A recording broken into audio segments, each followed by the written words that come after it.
Hello guys, आपका फिर से वेलकम है मेरे यूट्यूब चैनल पे, जहाँ पे हम लोग देख रहे हैं मैथ्स का सीडीएस पार्ट।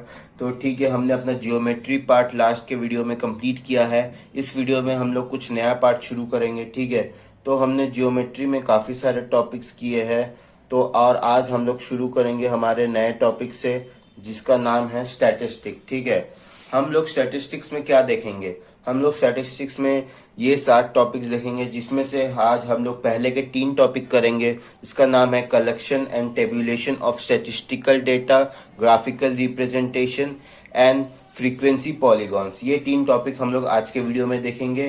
तो अगर आपको मेरा वीडियो अच्छा लगता है तो बने रहिए हमारे वीडियो में, और शुरू करते हैं आज के पहले टॉपिक से।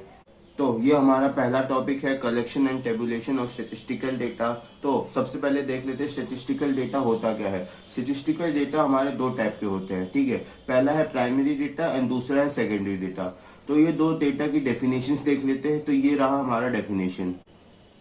प्राइमरी डेटास क्या बोलते? Primary data is a data that is collected by a researcher from first hand source. ठीक है, वो सबसे पहले फर्स्ट हैंड सोर्स होता है, मतलब उसको हम रीयूज नहीं कर सकते हैं।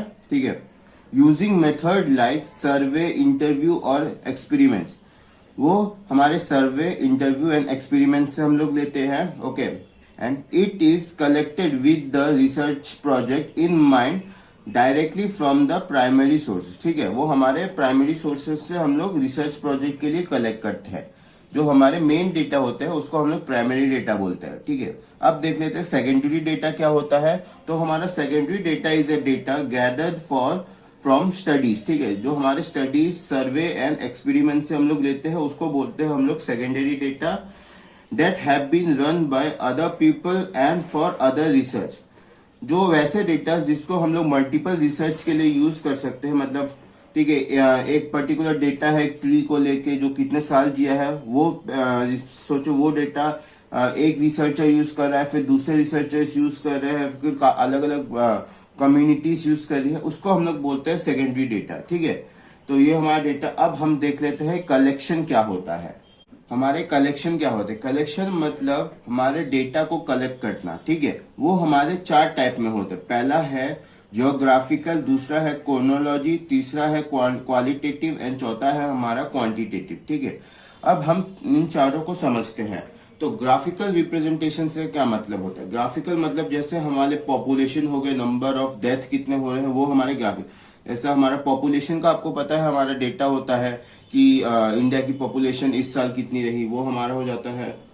तो ये क्या हो जाए? पॉपुलेशन। ठीक है, हमारा पॉपुलेशन हो जाता है। फिर आपको ये भी पता हो कि नंबर ऑफ डेथ्स काउंट होते हैं, तो वो सब हमारे क्या हो जाते हैं। फिर नंबर ऑफ ट्रीज, वो सब हमारे हो जाते हैं ग्राफिकल। नंबर ऑफ ट्रीज कितने बचे हैं, ठीक है, वो सारे हमारे ग्राफिकल डेटास हो जाते हैं, जिसको हम लोग कलेक्ट करते हैं। ठीक है, एक होता है क्रोनोलॉजी। क्रोनोलॉजी क्या होता है? क्रोनोलॉजी होता है on the basis of time. ठीक है, क्रोनोलॉजी क्या होता है? On the basis of time.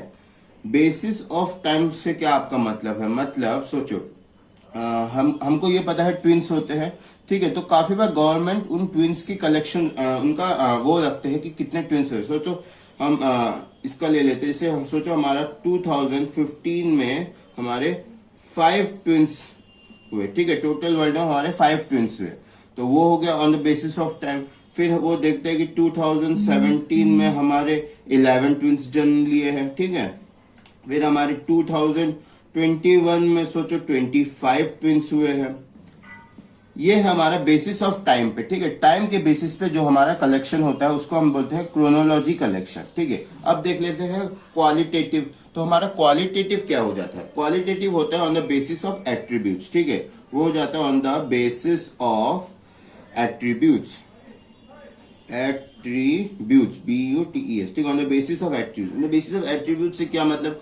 जैसे हमारा ले लेते हैं हम लोग लिटरेसी रेट। ठीक है, लिटरेसी रेट ले लेते हैं, LITERACY, लिटरेसी रेट। ठीक है, हमारा लिटरेसी रेट के बारे में देख लेते हैं। सपोज कर लेते हैं हमारा लिटरेसी रेट मेल्स में हमारा लिटरेसी रेट 60% है। ठीक है, मेल्स में हमारा 60% है।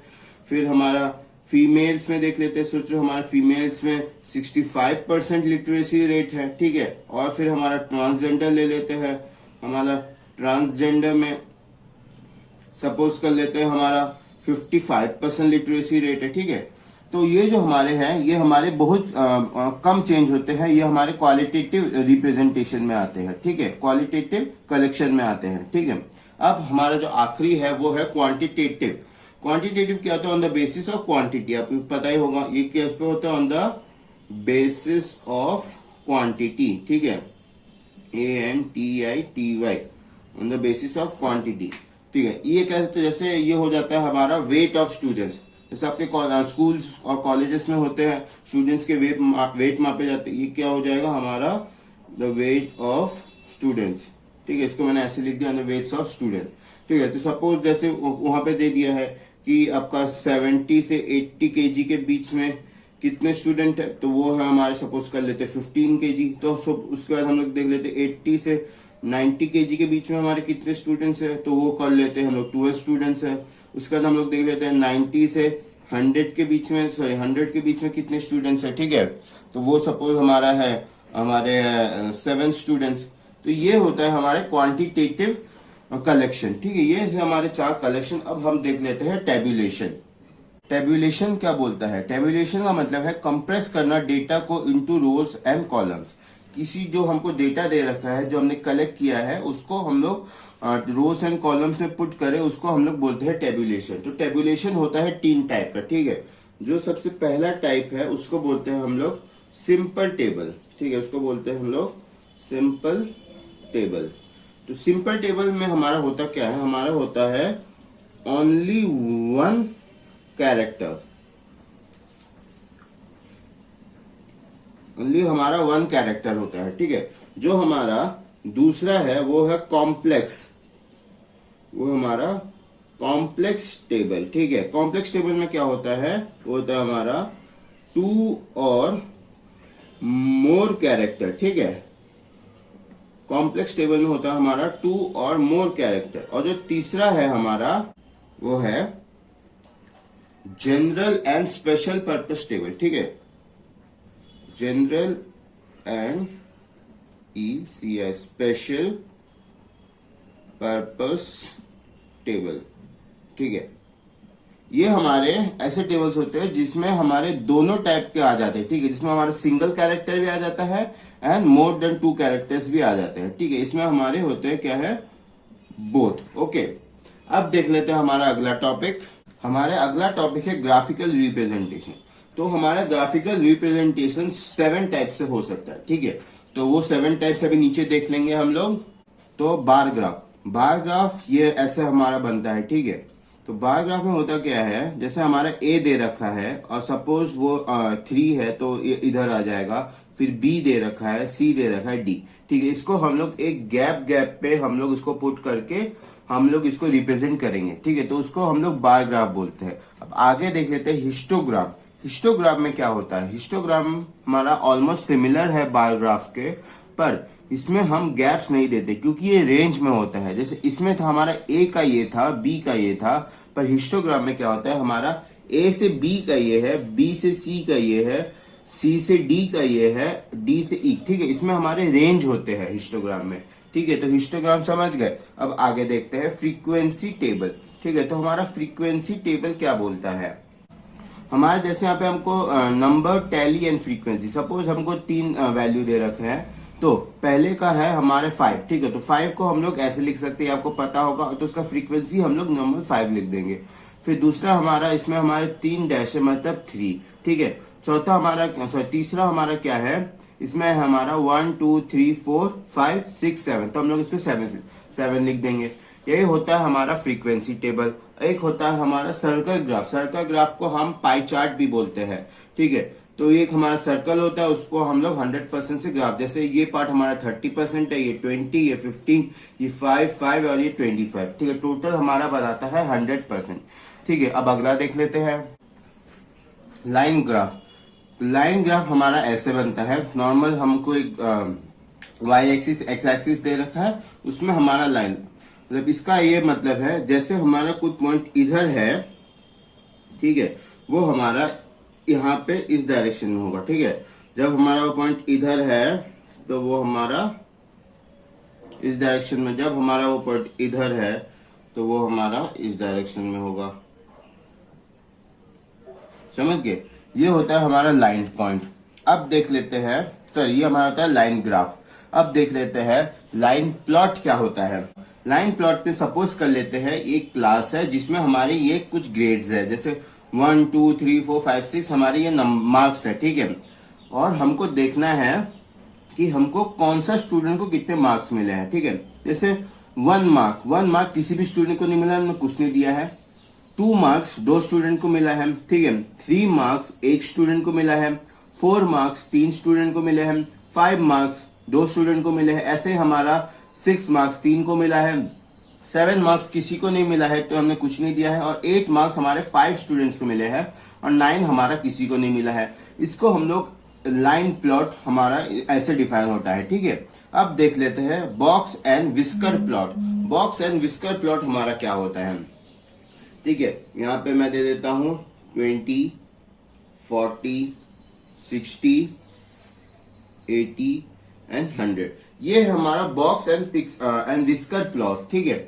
इसको हम लोग कैसे समझेंगे?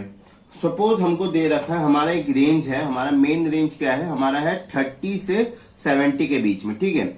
उसमें से हमारा जो पीक पॉइंट है, जो हमारा एकदम पीक पॉइंट होगा, सपोज ये हमारा जैसे पीक पॉइंट है, ठीक है, पीक मतलब सेमी पीक, तो उसको हम लोग बॉक्स में ले लेंगे, जो हमारा है 40 से 60 के बीच में। और जो हमारा सबसे मेन पीक पॉइंट होगा, जैसे ये पार्ट हमारा पीक पॉइंट, वो है हमारा अराउंड 55 में, तो उसको ऐसे लिख देते हैं, ठीक है। ये समझ गए हमारे बॉक्स एंड विस्कर प्लॉट। तो फिर अपना अगला टॉपिक देखते हैं। तो हमारा अगला टॉपिक है फ्रीक्वेंसी पॉलीगॉन्स। तो सबसे पहले हम लोग फ्रीक्वेंसी पॉलीगॉन का डेफिनेशन देख लेते हैं। तो ये है definition, A frequency polygon is a line graph. ये एक लाइन ग्राफ होता है of class frequency plotted against class mid point, ठीक है। जो हमारा क्लास फ्रीक्वेंसी के हमारे ऑपोजिट होता है, अगेंस्ट होता है क्लास मिड पॉइंट के। तो मैं आपको ये अभी समझा दूंगा class frequency and class mid point के अगेंस्ट कैसे होता है। तो अब ग्राफ देख लेते हैं। ये है हमारा ग्राफ, ठीक है। इसमें ये पार्ट है फ्रीक्वेंसी, ये पार्ट है हमारा मिड पॉइंट्स वाला, ठीक है। तो हमको इसमें क्या देखना है, हमको इसमें देखना है हमारा जो लाइन बन रहा है लाइन ग्राफ में। एक चीज याद रखना, हमारा हमेशा लाइन जो शुरू होगा वो 0 से शुरू होगा, 0 पे ही खत्म होगा। अब ऐसे मत करना कि आप यहाँ से शुरू करके आप इसके टॉप पे खत्म कर दे रहे हो, वो हमारा लाइन ग्राफ नहीं होगा, ठीक है, एज पर फ्रीक्वेंसी पॉलीगॉन के हिसाब से। ओके, अब हमको देखना है कि ये कैसे बनता है। ये हमारे हमको याद रखना है, हमको सबसे पहले मिड पॉइंट से शुरू करके हर एक का मिड पॉइंट टच करके नीचे आना है। इसी को हम लोग बोलते क्या है, इसी को हम लोग बोलते हैं फ्रीक्वेंसी पॉलीगॉन। तो अगर आपको ये वीडियो पसंद आया है तो इसको लाइक कर देना, शेयर कर देना, सब्सक्राइब कर देना, ठीक है। और फिर मिलते हैं आगे अपने अगले वीडियो पे। तब तक के लिए थैंक यू।